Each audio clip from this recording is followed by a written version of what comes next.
Hello, I'm Christine French-Cully, Editor-in-Chief of Highlights for Children, and we're here today to reveal the results of our annual State of the Kid survey. This is the 10th year of our State of the Kid survey, and it's personally one of my favorite things that Highlights does. This survey is an outgrowth of a long-held tradition at Highlights of answering every letter and email we receive from children, and that started back in 1946 when the magazine was first started, and we continue it today. We learn so much when we lean in and listen to children. And at Highlights, we believe children are the world's most important people, and actively listening to children and making sure that they feel heard beautifully informs our work and helps all of us, parents, grandparents, teachers, everybody who advocates for kids, helps us all serve children better. So the State of the Kid gives kids a national platform from which to speak, and we're happy to share our results with everyone. And I have with me today Jennifer Miller, who is a revered educator who has a specialty in social and emotional development of children. She's an author. She's the founder of the website Confident Parents and ConfidentKids.org. You want to check that out. You can also learn more about her credentials on highlights.com. My mommy is really special to me, and I like her a lot. My teacher, because every time she teaches me a good lesson every year and day. I look up to Steph Curry because she inspires me to play basketball. I look up to my mom since she's my favorite, and she helps me do my homework. So this year's theme was influencers. Now, obviously, parents are the primary influencers of children. We surveyed 2,000 kids ages 6 to 12 from all over the country, and we asked them, who do you most admire and respect? And who do you turn to when you have something important to talk about? And do you feel like your voice is heard? And we had some very interesting results. When we asked kids, who besides your parents do you admire and respect, 25% of them named their teacher. Now, I have wonderful memories of wonderful teachers. I don't know if in the moment I realized that they were so influential, but I'm really encouraged by that statistic because I think teachers are so important to kids. They are so important, and I think it's a real compliment to teachers, to the education community, that kids are saying we value our teachers. They serve as role models of kindness, of caring. It shows that teachers are really investing in the relationship with students and perhaps emphasizing less the bottom line of performance, but actually emphasizing the process of learning. So it's wonderful feedback for the educational community. In 2009, we asked the same question, and 17% of kids named teachers. So it's really nice to see that that's up. What can parents do to foster that kind of nurturing relationship between their child and their child's teacher? It's a critical relationship. Research tells us that the best predictor of academic performance is parent involvement. So we know that that is a really critical relationship, but as parents, we don't really understand our roles. We kind of wait until teachers approach us, but that relationship is so critical. Why not reach out, stay a little longer at pickup or drop off, shake a hand, share a name, and actually begin to make eyeball-to-eyeball contact with that teacher. That beginning of that relationship can build, and it really will enhance your ability to help your child that year with school. So parents being proactive, yes, and viewing their teacher as their partner is really critical. Exactly. That's great. Yeah. You know, the same question, 15% of kids named celebrities as someone they admired and trusted. And that's up from 2009 from 4%. Should parents be concerned about that? I mean, it takes a village, and we know kids in their social media consumption and 24/7 news see a lot more of celebrities probably. They do. If you think about it, celebrities are in our home every day through children's digital participation. So it's no surprise through the many screens that they view, whether it's a handheld or an iPad with gaming, YouTube.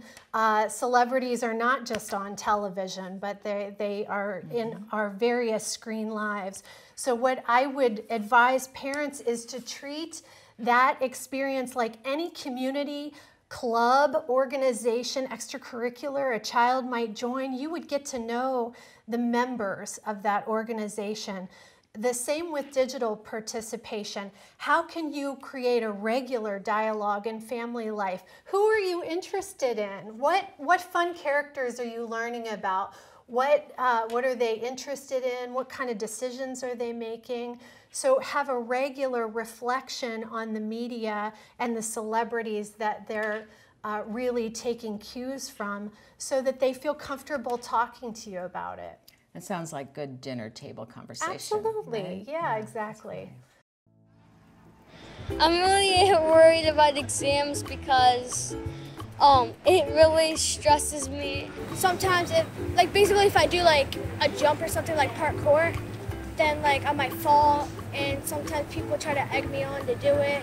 And so then when I try to do it, I'm afraid I'll get hurt or something.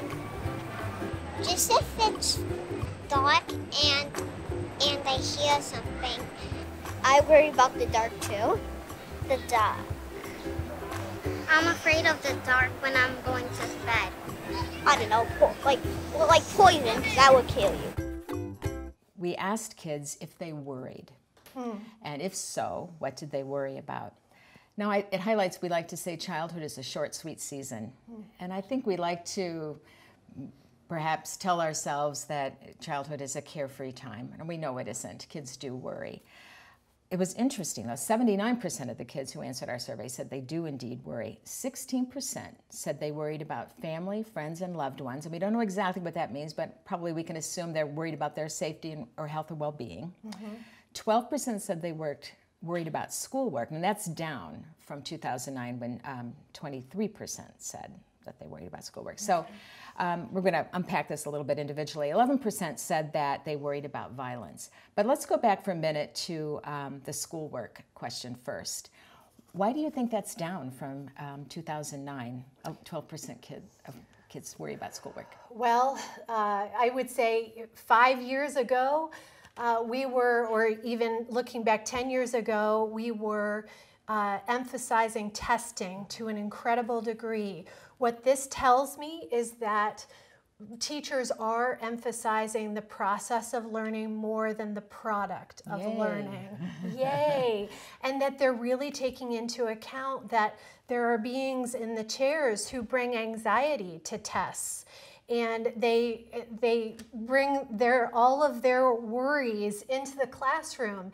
And so how do we create a safe community where they can learn and take healthy risks? And so I think it's really a positive report card from our kids that they're feeling like the product of schooling is not as important as the learning itself. That's encouraging. Yes. That's really good news. It sure is. The 11% of kids who said they worry about violence, of that 11%, 35% specifically cited school shootings and related gun violence.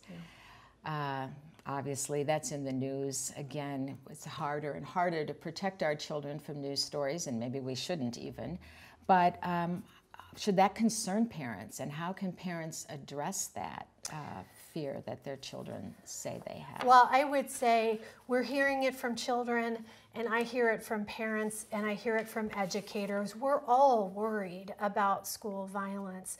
And when you have worries, when your children are worried, the most important thing is to create a dialogue, ask questions, find out what they're worried about, and if before answering the question, right? Exactly, yeah. Just as Highlights did. What do you think? What are you really feeling? Often we project our worries and we can't really know. So what are your concerns? And then developmentally, as children enter ages 9, 10, 11, enter puberty, they are also raising their social awareness. They're looking around, they understand the news better, their circle of concern extends, and also their social anxiety increases. So they're gonna worry more. But then how can we respond to that as parents? I think the best way is by learning together what steps we can take. And perhaps it starts with talking with schools. And asking the question, what are you doing about school safety? And how can I be a part of it? But bottom line, I think it comes down to the caring relationships that you're creating between teachers, students, and parents. I've actually, like, when someone's getting bullied, I'd go and tell the teacher for them because, like, I don't want anyone to get bullied. When a kid is feeling down, I help them back up. I helped them with their math when it was too hard for them. And we did ask kids if, this is a good segue into the next finding. Yeah. You know, if you saw somebody doing something wrong or doing something mean, I believe is how we said it, what would you do? And kids said that they would step in and do something. So it sounds to me like we're raising a generation of upstanders, which is pretty wonderful. Kids who feel like they want to take action when they see an injustice or see somebody being harmed. Yes. That's pretty exciting. It is. So we're raising compassionate kids, but then parents and educators need to give kids the tools to know what to do. And that's about communication. How can they assertively communicate? How can they stand by a buddy who is being picked on? How can they communicate with the teacher so that they know in those moments where they're feeling a sense of crisis and worry, that they know exactly what steps they can take to actually make a difference. And in order for kids to have that confidence, they have to feel like their voices are heard. They have to feel like grown-ups care about what they have to say. And so we asked kids, do you feel that grown-ups care? And 90% of the kids who took our survey said they do indeed believe grown-ups care about what they think. When we asked them if they thought the larger world cared about what kids think, only 59% said yes, they believe that. That's kind of interesting. How do you account for the difference? You know, I think it's a compliment to parents that we're doing such a good job in listening, and some kids even said, my parents make eye contact, they build on my ideas. So that's quite a compliment to parents, but then there's also a next step proposed by kids, which is, how can we come to understand the larger world and the fact that there are caring parents all around the world that care about the voices of children. I think thinking about our daily dose of information about the world, which typically comes through media, is really critical. What's the daily dose that our children are getting? Is it repeated negative news about shootings, about crime, about problems in the world? And then is that how they're coming to learn about the world? So parents can provide a balancing force by introducing them to role models around the world that are doing wonderful things, that are raising their voices, that are making positive changes. Absolutely. And again, we're talking to kids who are 6 to 12. Which seems young. I mean, they're not as old as the Parkland students who are making their voices heard. But in Highlights, we do a feature in the magazine called Gallant Kids, and these are kids who see a need in the world or a need in their community, and they step up and they do something. And those are such inspiring stories. You know, kids who create a program where they take goodie bags to the homeless, or make jewelry and sell bracelets to raise funds for a worthy cause, or forego a birthday party so they can make a donation to an animal shelter. I think making sure that we point out these acts of kindness and civic responsibility, it's really good for kids to be civically engaged, is it not? It absolutely is, and that deals with the worry problem. That gives them specific action steps they can take. What are you passionate about? Here are some ways that you can actually make a difference at home and in your community. Right. Those kids inspire adults too, by the way. Absolutely. Not just other kids. We can learn so much. Absolutely. Yes. And we do learn from kids, and that's why it's so important to listen to them. I like best about myself is I'm funny, I'm cool, I'm awesome, I'm smart, I'm brave, and I'm strong. I love about myself that I love everybody in the world and the earth. I love emojis. I like best about myself that I'm a kind person. Because I'm smart. That I'm caring and kind. We asked kids in 2009 and in this 2018 survey what they liked most about themselves. And it was interesting because there seems to be some distinctions between what boys like most about themselves and what girls like. Girls still value their appearance the most. That was true in 2009 and is true this year. We do see some gains in their answers. More of them answered that they like their intelligence and their creativity.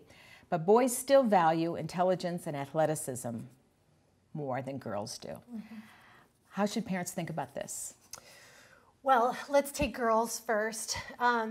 So it does concern me that girls are noting their physical appearance as their most important attribute, and I think it points to looking at the messages that they receive from not only social media, but also parents. Mm-hmm. I think we can be more aware of the compliments that we give. Are we telling our child, "You're so beautiful"? Or are we telling our child, "You are so wise and competent and kind and caring"? And notice these qualities. I loved that girls said next that creativity was something that they truly valued. How can we nurture their souls by saying, "I see you are an innovative problem solver. I notice you're super creative. How can I nurture that?" So I think parents can be a balancing force, again, with shaping the messages that our girls receive. And then so too for our boys. Our boys are valuing intelligence and athleticism.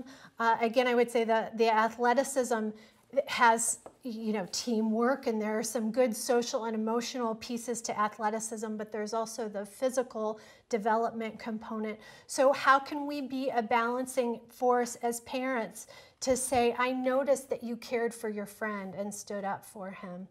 I noticed that you made a wise choice the other day." So how can parents think about the messages that they're sending? Very good. I love the phrase "nurture their soul" by talking about other things. That's great. We also asked kids, what do you want grown-ups to know about being a kid today?